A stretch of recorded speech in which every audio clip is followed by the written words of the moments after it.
guys, welcome back to the channel. இந்த வீடியோல நான் என்னத்தை பத்தி சொல்ல போறேன்னு சொன்னா உங்க எக்ஸாமுக்கு வந்து ஈஸியா ப்ரிப்பேர் பண்றதுக்கு கொஞ்சம் ஸ்டடி டிப்ஸ் சொல்லி ஒரு சின்ன மோட்டிவேஷன் சொல்லி லாஸ்ட்ல வந்து உங்களுக்கு ஒரு 100 days சேலஞ்ச் சொல்ல போறேன். எண்ட் ஆஃப் தட் 100 days வந்து உங்களை அறியாமலே வந்து உங்கள ஒரு நல்ல ஒரு டெவலப்மென்ட் இருக்கும், அதுக்கு நான் கேரண்டி. பட் வீடியோக்குள்ள போறதுக்கு முதல்ல வந்து எங்க சேனலை வந்து சப்ஸ்கிரைப் பண்ணி வச்சுக்கொள்ளுங்க. என்னன்னு சொன்னா இப்போ உங்களுக்கு சஜஸ்ட் பண்ணின மாதிரியே யூடியூப் வந்து நெடுக சஜஸ்ட் பண்ணி கொண்டு இருக்காது.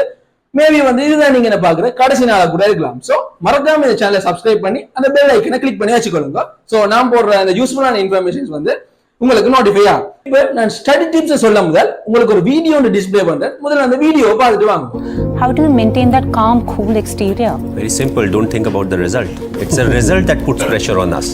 Thinking about the result never gives you result. Yes, you may have a target in mind, but what is more important is to take care of the small steps in life. Yes.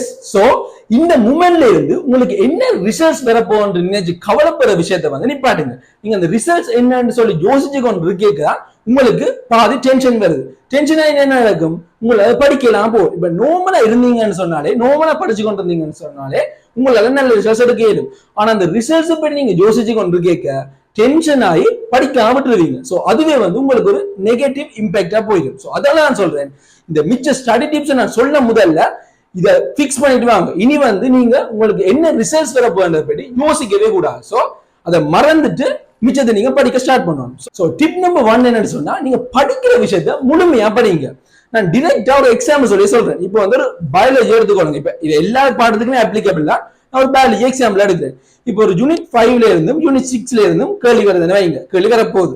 இப்ப நீங்க unit 5ல ஒரு அரைவாசி ஒரு கொஞ்சத்தை படிச்சுட்டு unit 6ல கொஞ்சத்தை படிக்கிறீங்கன்னு வைங்க. இப்ப ரெண்டு பாடத்துலயும் கேள்வி வரப்போகுது. இப்ப 5வது யூனிட்ல இருந்து நீங்க படிக்காத ஒரு விஷயம் கேள்விக்கு வந்து 6வது யூனிட்ல இருந்து நீங்க படிக்காத ஒரு விஷயம் கேள்விக்கு வந்தா என்ன நடக்கும், ரெண்டு கேள்வியுமே செய்யலாம் போயிடும்.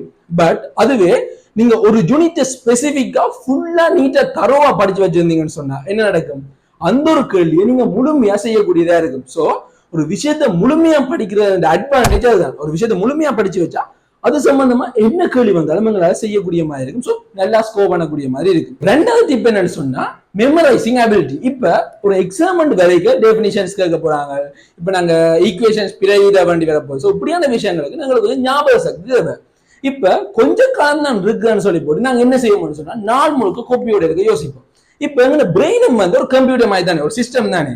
இப்ப இந்த பிரெயினுக்கு வந்து நாங்க டூ மச் இன்ஃபர்மேஷனை கொடுக்க அதால வந்து ப்ரொசஸ் பண்ணலாம் போயிடும். அப்ப ப்ரொசஸ் பண்ணலாம் போனா என்ன நடக்கும், மறக்கிற சான்ஸ் வந்து கூட வேற போகுது. அப்ப நான் என்ன சொல்லுவேன்னு சொன்னா, இப்ப நீங்க ஒரு மணி நேரம் படிக்கிறீங்கன்னு சொன்னா ஒரு கொஞ்சம் பிரேக் விடுங்க. பிரேக் விட்டு மிச்சத்தை படிங்க. இந்த பிரேக் வந்து உங்களுக்கு சும்மா இருக்க சொல்ல வரல. இப்ப நீங்க ரிலாக்ஸ் பண்றதுனால ஓகே தான். இப்ப நீங்க ஃபுல் டைம் யூட்டிலைஸ் பண்ண ஆசைப்படுறீங்கன்னா வைங்களேன், அந்த டைம்ல வந்து நீங்க படிச்ச விஷயத்த வந்து ரீகால் பண்ணுங்க. இப்ப ரீகால் பண்றதுன்றது வந்து மூளைக்கு வந்து இன்ஃபர்மேஷனை கொடுக்குற மாதிரி ஆகாதானே, அது வந்து ரீகால் பண்றது. ஸோ ஒரு படிச்சு கொஞ்சம் கேப் விட்டு கொஞ்சம் படிச்சு இப்படி நீங்க செஞ்சு கொண்டிருந்தீங்கன்னு சொன்னா உங்களுக்கு வந்து பாடமாக்குற அபிலிட்டி, அதாவது நீங்க மெமரைஸ் பண்ற அபிலிட்டி வந்து கூட வேற இருக்கப்போ. ஸோ இது வந்து டிப் நம்பர் 2.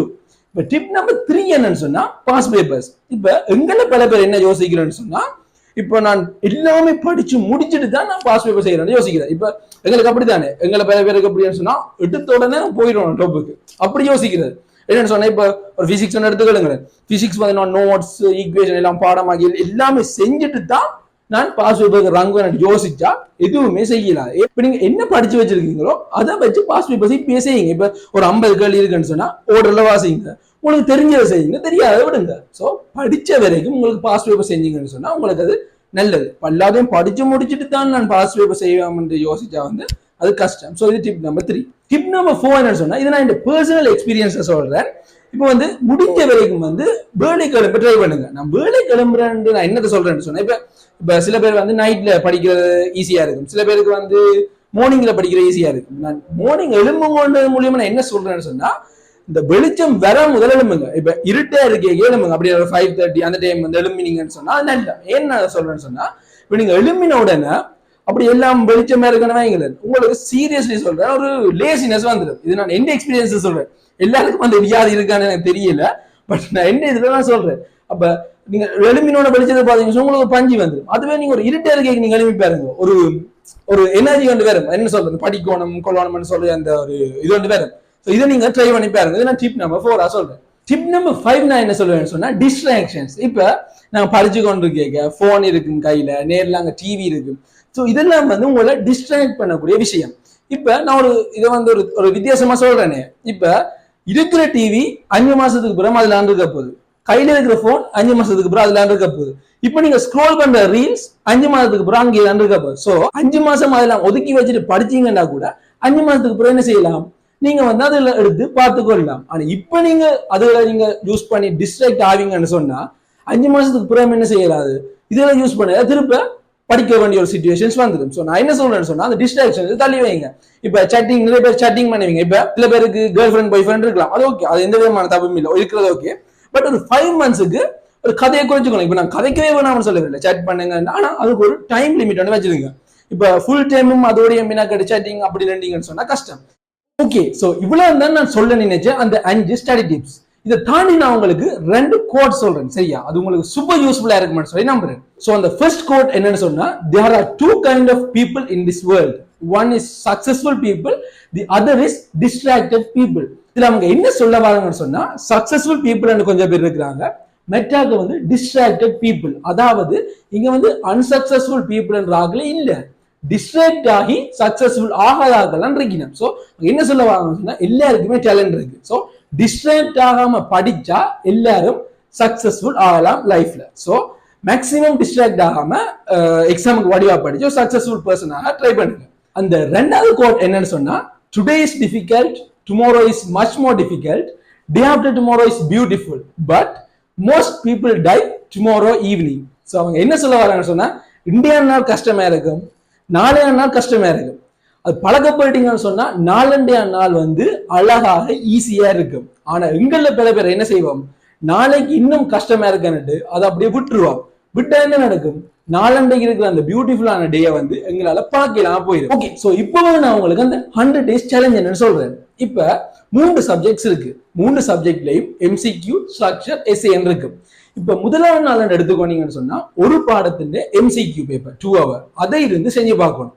2வது நாள் 2வது பாடத்துக்குரிய MCQ, 3வது நாள் 3வது பாடத்துக்குரிய MCQ. 2 hours இருங்க. இப்ப ஒரு 2 hour பேப்பர்ல 50 கேள்வி என்ன வைங்க. அந்த 50 கேள்வியில இப்ப இருக்கிற நிலைமைக்கு வந்து உங்களுக்கு 25 கேள்வி தான் செய்யக்கூடிய மாதிரி இருக்குன்னு வைங்களேன். நீங்க 2 hour இருந்து அந்த 25 கேள்வியும் செய்யுங்க. போர்டர்ல வாசிச்சு தெரியாத விட்டுட்டு தெரிஞ்சதுகளை செய்யுங்க. இப்படி செய்யறதன் மூலியமா நீங்க படிச்சதை ரீகால் பண்றீங்க, மற்றது இருந்து ஒரு பேப்பர் செஞ்சு பாக்குறீங்க. சோ இது வந்து உங்களுக்கு ஒரு சூப்பர் யூஸ்ஃபுல்லா இருக்கும். அதே மாதிரி அவங்கள முன்னாள் என்ன செய்வீங்க, ஒரு பாடத்தின் ஸ்ட்ரக்சர், ஒரு பாடம் மற்றும் 2வது பாடத்தின் ஸ்ட்ரக்சர், 3வது பாடத்தின் ஸ்ட்ரக்சர், அங்கே முன்னால் ஒரு பாடத்தின் எஸ்ஏ, 2வது பாடத்தின் எஸ்ஏ, 3வது பாடத்தின் எஸ்ஏ, இப்படி நீங்க கன்சிஸ்டன்டா செஞ்சுட்டு வாங்க. இப்ப நான் இதை மட்டும்தான் செய்யுங்கன்னு சொல்லல, மற்றது இதே காரணம்னு சொல்லல, இதுக்கு மேலேயும் உங்களுக்கு செய்ய இயலுமென்னா செய்யுங்க. நான் வந்து இது ஒரு மினிமமா சொல்றேன், ஒரு மினிமமா இதை செஞ்சுட்டு வாங்க. இதுக்கு மேல செய்யறேன்னா அது உங்களோட விஷ், அதை நீங்க செஞ்சு நீங்க உங்களோட ரிசல்ட்ஸை கூட்டு வரணும்ன்றது உங்களோட விஷ்.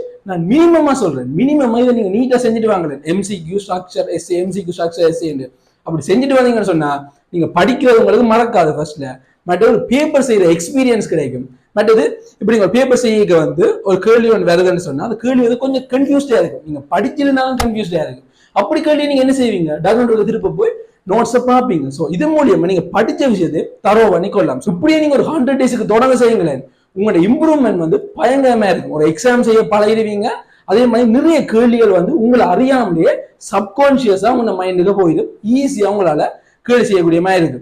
நான் இன்னொரு விஷயம் உங்களுக்கு சொல்லிக்கிறேன், இன்னொரு கோட் தான் இது. அந்த கோட் என்னோட எக்ஸாக்டா ஞாபகம் இல்லை, அந்த கருத்து தெரியும் எனக்கு. என்னன்னு சொன்னா, இங்க வந்து ஒரு டேலண்டான ஆள் வந்து தன்னைத்தானே சந்தேகப்பட்டு கொண்டிருக்கிற ஒரு ஆள் இருக்கிறான்னு வைங்களேன். இன்னொரு ஆள் வந்து அவ்வளவுக்கு டேலண்ட் இல்லை ஆனா கான்ஃபிடென்டா இருக்கிறான்னு வைங்க. என்ன சொல்றாங்கன்னு சொன்னா, இந்த டேலண்டான ஆளை விட அந்த கான்ஃபிடென்டான ஆள் வந்து ஜெயிக்கிற சான்ஸ் கூட. அப்ப என்னது, டேலண்ட் இருந்தும் தன்னைத்தானே சந்தேகப்பட்டு கொண்டிருந்தா ஜெயிக்கலாது. ஆனா நார்மலான ஒரு விஷயமா இருந்தோண்டு அவனுக்கு கான்ஃபிடன்ஸ் இருக்குன்னு சொன்னா கட்டாயமா ஜெயிக்கலாம். சொன்னா என்ன சொல்லுவான்னு சொன்னா, உங்களை நீங்க சந்தேகப்படாதீங்க. உங்களை நீங்க சந்தேகப்படாம இந்தியில இருந்து படிக்க வலிக்கிடுங்க. ஷூரா வந்து நீங்க ஒரு சக்சஸ்ஃபுல்லான பர்சன் ஆயிடலாம். லாஸ்ட்ல வந்து உங்களுக்கு ஒரு விஷயம் சொல்லி முடிக்கிறேன், ஓகேவா? என்ன விஷயம்னு சொன்னா, சின்னன்ல இருந்து டியூஷனுக்கு அதுக்கு இதுக்கு எல்லாத்துக்குமே அப்பா அம்மா தானே திறக்கணும். ஓகே, கரெக்ட் தானே? ஒரு 18, 19 வயசு வரைக்கும் அப்பதானே எல்லாமே பார்த்து செய்யணும். அவ்வளவு கஷ்டப்படணும். என்னத்துக்குன்னு சொன்னா, எங்களை வந்து முன்னேற்றதுக்காக. இப்ப அவ்வளவு கஷ்டத்துக்கு ஒரு வேல்யூ கிடைக்கணும்டா என்ன செய்யணும்? நாங்க வந்து ஒரு நல்ல நிலைமைக்கு போகணும். இப்ப யோசிச்சு பாருங்க, அவ்வளவு கஷ்டப்படினோம், அவங்க எதிராக்கணும் இங்க எதிராக்கணும், அவ்வளவு கஷ்டப்படினோம். அதுக்கு இருக்கிற ஒரே வேல்யூ என்னன்னு சொன்னா உங்களோட சக்சஸ். இதை நீங்க வட்டி பொறுக்க சிந்திச்சு பாருங்க, இவ்வளவு செஞ்சுமே. ஸோ இவைக்கு வந்து நாங்க ஒரு வேல்யூ கொடுக்கணும், இந்த கஷ்டத்துக்கு ஒரு வேல்யூ கொடுக்கணும்னு சொன்னா கட்டாயம் நல்ல படிக்கணும். இப்ப யோசிச்சு பாருங்க, ஒரு ஃபியூச்சர்ல இப்ப உங்க பிள்ளை என்ன செய்யணும்னு கேட்டா என்ன மகன் யூனிவர்சிட்டி, என்ன மகள் யூனிவர்சிட்டி. ஸோ இதுதான் அவைக்கு இருக்கிற சந்தோஷம். அவைக்கு இருக்கிற சந்தோஷம் வந்து என்ன மகன் யூனிவர்சிட்டியில படிக்குது, என்ன மகள் யூனிவர்சிட்டியில படிக்குது. ஸோ இது வந்து அவைக்கு ஒரு பெருமை.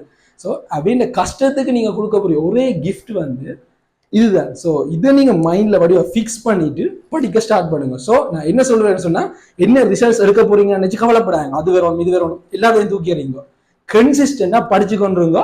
படிச்சு முடிச்சுட்டு தான் பாஸ் பேப்பர் செய்யணும்னு வலிக்கிட்டாங்க. இப்பிலேருந்து பாஸ் பேப்பர் செய்ய தொடங்குங்க. இந்த 100 days நான் சொன்ன அந்த விஷயம் மினிமமா அதை செஞ்சு கொண்டு இருந்தீங்கன்னு சொன்னா ஷூரா வந்து நீங்க ஒரு சக்சஸ்ஃபுல்லான பர்சனா வருவீங்க. உங்களால ஜெயிக்க. இதுதான் வந்து நான் உங்களுக்கு சொல்லிக்கொள்ள விரும்புறது. இதே மாதிரி நிறைய இன்ஃபர்மேட்டிவ் வீடியோஸ் நீங்க பார்க்கணும்னு ஆசைப்பட்டீங்கன்னு சொன்னா மறக்காம எங்க சேனலை சப்ஸ்கிரைப் பண்ணி வச்சுக்கொள்ளுங்க. தேங்க்யூ ஃபார் வாட்சிங் திஸ் வீடியோ.